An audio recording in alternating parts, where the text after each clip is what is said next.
दोस्तों, रोज़ाना कहानी में आप सभी का स्वागत है। आज की कहानी मुँह की बोली। दोस्तों, कहानी से पहले दो लाइन। बरसात आए तो ज़मीन गीली ना हो, धूप आए तो सरसों पीली ना हो। ए दोस्त, तूने ये कैसे सोच लिया कि तेरी याद आए और पलकें गीली ना हो। किसी एक गांव में एक जाना माना व्यापारी रहता था। उसके पास एक अच्छी बड़ी दुकान थी और आमदनी भी अच्छी खासी थी। गांव में सबसे ज़्यादा अमीर भी वही था। हर आदमी उससे अच्छे से बात करता और वह लोगों की बहुत मदद भी करता। वह दिन रात मेहनत करता और बाकी समय में पूजा पाठ भी करता। लोग उसकी बहुत इज्जत करते थे। पर उस व्यापारी की एक बुरी आदत थी।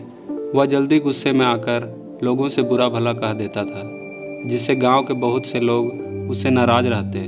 और जब भी वह नाराज़ लोगों को मनाने जाता तो वो लोग नहीं मानते, तो उसको और गुस्सा आता और वह और बुरा भला कह देता और फिर बाद में व्यापारी को बहुत बुरा लगता। एक बार गांव में एक बहुत बड़ा ज्ञानी संत आए।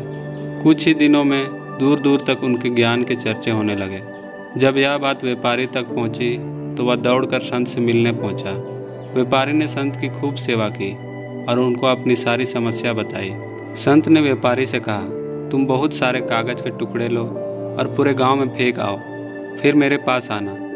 व्यापारी बिना सोचे समझे दिन भर कागज़ के छोटे छोटे टुकड़े पूरे गांव में फैला दिया और फिर संत के पास आया। संत ने उस व्यापारी से कहा, तुम्हारी समस्या का समाधान मिल गया है, बस तुमको एक काम करना है। तुम जाकर उन सभी कागज़ के टुकड़ों को इकट्ठा करके यहाँ ले आओ। अपनी समस्या का समाधान पाकर व्यापारी बिना कुछ सोचे समझे उन कागज़ के टुकड़ों को इकट्ठा करने चला गया। बहुत देर तक कोशिश करने के बाद व्यापारी को यह समझ आया कि यह काम तो करना एकदम नामुमकिन है। वह दौड़कर संत के पास जाता है और कहता है, आपने काम दिया वो तो असंभव है, मैं चाहकर भी उसको पूरा नहीं कर सकता। संत मुस्कुराते हैं और कहते हैं, बेटा, मैं भी यही कहना चाहता हूँ कि किसी को कहे अपशब्द वापस नहीं हो सकते, इसलिए हमें हमेशा सोच समझकर ही बोलना चाहिए।